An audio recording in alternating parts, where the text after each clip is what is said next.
This is Firmamentu, and in today's video, we're going to cover some very interesting information about the firmament that I found in an apocryphal book called The Ascension of Isaiah. I'm going to leave a link for this book in the comment section in the description box if you want to check it out for yourself. But I'm going to break down what I discovered in it about the firmament. I did other videos about the different layers of the firmament, so this one I found very interesting because it goes in even more detail. Also, don't forget to hit that like button so I can get out much more videos like this. This is a Feed Your Mind Lost Archive video that previously wasn't available to the public, so enjoy.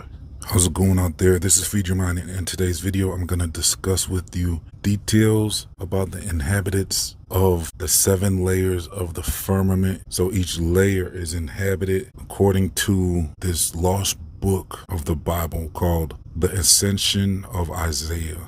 And so this is an apocryphal book. What I've noticed is a lot of these apocryphal books detail the firmament, and it makes me wonder if that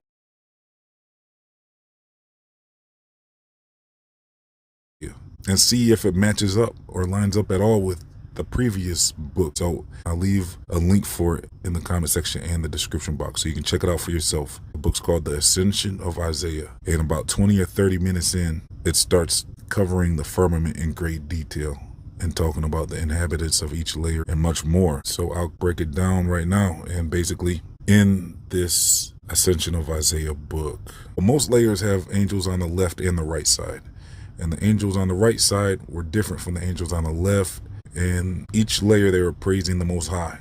They said all the prayers and all the praises were being directed up to the 7th layer, where the Most High was dwelling. But on the first level, it seemed like there was some type of war going on that first level. So that must have been around that time where there was still a war in heaven with a third of the angels going against the rest of them. And another thing it was covering is it seemed like this was before Jesus was born, but it said there was the spirit of Jesus was up there. I don't think they called him by name in this book, but they said he was expected to be born soon on earth. And the interesting thing is it was Jesus who was traveling through the different layers with Isaiah, taking him on the tour, but each layer had a gate and a password for each layer. And they went through the layers a couple times because Jesus had to descend first. I think he was up there at like the 6th layer or something, but basically he had descended to be born on earth, and then he had to go back up through the layers after he fulfilled his mission here on earth.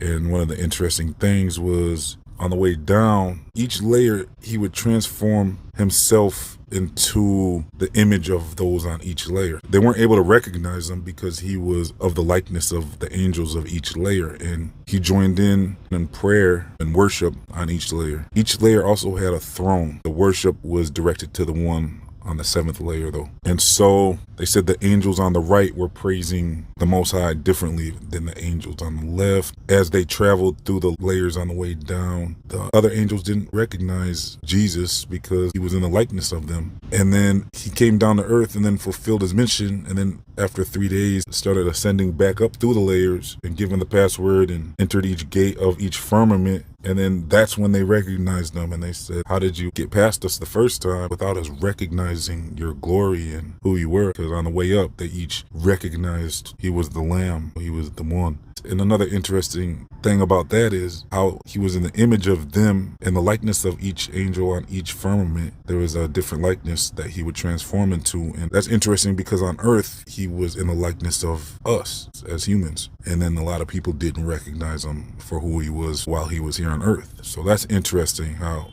it was like the same thing with the layers of the firmament where he was in the likeness of them and then they weren't able to recognize him who he was. Like I said, I'll leave a link to this Ascension of Isaiah in the comment section and the description box. Let me know your thoughts on it. What do you think about the book with these apocryphal books? I mean, read them at your own discretion. They're really for the advanced, the ones who are seeking more information. Rob Skiba once said something about these apocryphal books because he was saying like, the Old Testament is dedicated to the Father. The New Testament is dedicated to the Son. And he was saying it's possible that the apocryphal books is kind of like the Holy Spirit, where it's about wisdom and advanced knowledge and understanding. It's like hidden books that cover things in more detail, and there's a lot of information in these books. Not all of them are legitimate, but I don't know. I mean, Let me know your thoughts on the apocryphal books as well and what you think about those. I mean, some of these books are very valuable sources of information for sure.